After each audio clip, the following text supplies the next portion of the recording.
안녕하세요. 저는 약 1년 반의 준비 과정 끝에 올해 가을 학기부터 미국에서 MBA 과정을 시작하게 되었는데요. 준비 과정에서 해외 MBA에 대한 정보가 한국에는 상대적으로 굉장히 적다고 느껴져서 이 채널을 만들게 되었습니다. 제 개인적인 준비 과정은 다음번에 이야기해보려고 하고 이번 편에서는 MBA 지원 과정을 좀 개괄적으로 설명해 보려고 합니다. 우선 가장 먼저 What is MBA? MBA는 Master of Business Administration으로 쉽게 말해 경영대학원이에요. 근데 경영 석사 과정과는 별개의 코스로 여겨지고 보통 2년 과정의 Full-Time MBA를 보편적으로 많이 신청을 합니다. 학교마다 One-Year MBA, EMBA, MBAI 등 굉장히 다양한 프로그램이 있기 때문에 본인의 관심 분야에 맞게 지원하시면 됩니다. MBA는 사실 학문을 공부하는 곳이라기보다 본인의 커리어를 업그레이드하는 곳이라고 생각하시면 되는데요. 졸업 후에는 보통 세 가지를 스위치할 수 있다고 해요. 그래서 첫 번째는 location, 장소, 그러니까 보통은 나라를 의미하고요. 두 번째는 industry, 업계, 그리고 세 번째는 function, 직무입니다.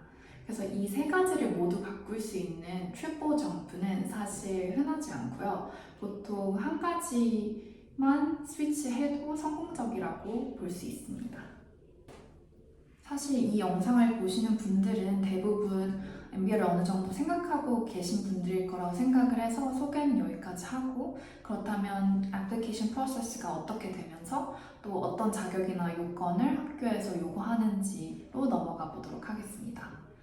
How to get into an MBA program. 저는 2-year MBA 프로그램을 기준으로 설명을 드릴 건데 다른 MBA 프로그램도 지원 과정은 굉장히 비슷할 거라고 생각을 해요.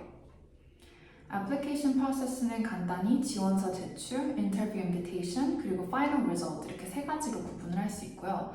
가장 중요하고 또 복잡한 원서 제출에 필요한 것들을 오늘은 이야기해 보도록 하겠습니다. 첫 번째는 경력입니다. MBA 지원자들은 평균적으로 5년 이상의 경력을 가지고 있고 학교마다 최소 2년 정도의 경력을 요구하는 경우도 있습니다.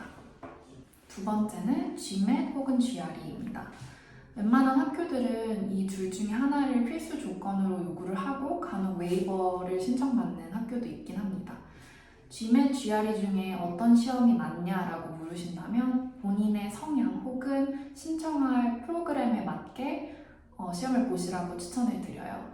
그래서 일반 대학원도 지원할 생각이시라면 GRE를 좀 더 보편적인 GRE를 추천드리고, 제 개인적인 생각이지만 좀 이과 성향이 있는 분들은 GMAT을 추천드립니다. 세 번째는 토플 혹은 IELTS 같은 영어 공인 시험 성적입니다. 영어를 기본적으로 한 학교나 학과를 졸업하신 분들은 면제 대상이 되고요. 예일 썸이나 CBS 같은 일부 학교는 필수 항목이 아닙니다. 네 번째는 resume or CV입니다. 보통은 한 페이지짜리 레주메를 요구하고 양식은 자유이며 경력사항, 학력, 그리고 기타 사항 등으로 구분이 됩니다. 다섯 번째는 에세이입니다. 보통 퍼스널 에세이와 포스트 MBA 고al 에세이 두 가지로 나뉘는데 학교마다 질문이 다르기 때문에 두 가지가 합쳐서 나올 수도 있고 또 한 가지만 나올 수도 있습니다. 퍼스널 에세이 같은 경우에는 인생의 경험을 통해서 얻은 깨달음, 그러니까 지원자의 가치관을 확인하는 항목이라고 할 수 있고요. 포스트 MBA 고al 같은 경우에는 말 그대로 졸업 후에 지원자의 목표, 그러니까 쉽게 말해 졸업 후에 학교의 employment report에 도움이 되는 사람인지를 확인하는 항목이라고 할 수 있습니다. 여섯 번째는 recommendation letter, 추천서인데요. 보통 한두 명의 추천인을 필요로 하고 이 중 한 명은 반드시 함께 일한 direct supervisor여야 합니다. 이게 불가능한 경우에는 간단히 소명을 필요로 하는 경우도 있어요. 그리고 일곱 번째는 personal information입니다.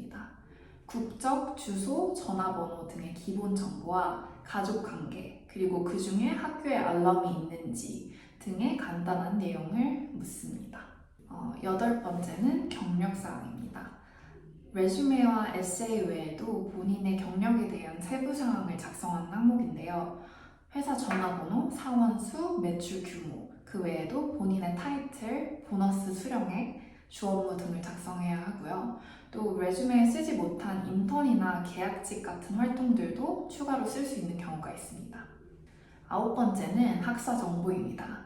본인의 undergraduate 전공, 학점을 기록해야 하고 트랜스크립도 첨부를 해야 합니다. 그리고 지금부터는 선택사항인데요. 첫 번째는 additional essay입니다.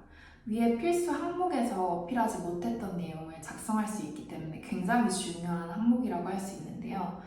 학교에서 post-MBA goal essay를 요구하지 않았다든지 또는 추천인이 direct supervisor가 아닌 경우 또는 undergraduate 학점이 좋지 않은 경우 등 굉장히 다양한 주제로 작성을 할 수 있기 때문에 혹시 필수 항목에서 어필하지 못했던 부분들이 있다면 여기에 좀 더 자세히 작성하시는 걸 추천드립니다. 그리고 두 번째 선택 항목은 extracurricular activities예요. 그래서 이거는 undergraduate 뿐만 아니라 사회에 나와서 개인적으로 했던 일까지 모두 포함되는 경우가 많아요.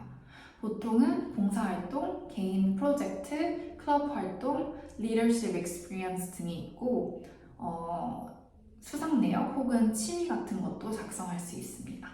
그리고 이제 마지막으로는 학교별로 상이한 선택 및 필수 사항인데요. 첫 번째는 비디오 에세이입니다. 자기소개 영상인 경우도 간혹 있긴 한데 대부분은 3가지 정도의 질문이 랜덤으로 나오고 컴퓨터를 통해 녹화되고 전송되는 시스템이라고 보시면 돼요. 그래서 제가 했던 것들은 제시도는 보통 불가했고 대신 연습 문제로 녹화는 가능했어요. 보통 처음 2개 질문은 MBA의 필수 질문이라고 할 수 있는 Why MBA, Why Now, Why this school 이 3가지 중에 2가지가 출제가 됐고요. 그리고 마지막 한 문제는 보통 학교의 문화나 기타 랜덤한 주제로 출제가 되었습니다. 이렇게 원서 지원 시 필요한 다양한 항목들을 이야기해 보았는데요. 원서 지원이라고 하면 사실 굉장히 간단해 보일 수도 있는데 굉장히 일찍부터 준비해야 되는 항목이 많은 데다 학교마다 입력해야 되는 항목이나 글자 수도 모두 다르기 때문에 정성도 많이 들어가고 가장 복잡하고 머리가 아픈 과정이라고 저는 개인적으로 생각을 합니다. 그래서 이번 편에서는 개괄적으로 애플리케이션 프로세스를 리캡해드린 거라 다음 편에서는 항목별로 제가 어떻게 준비했고 어떤 부분이 중요한지 또 제가 혼자 준비하면서 깨달은 팁 같은 것들을 많이 공유해 보려고 합니다. 혹시 궁금한 점이 있으시면 댓글로 물어봐 주세요. 감사합니다.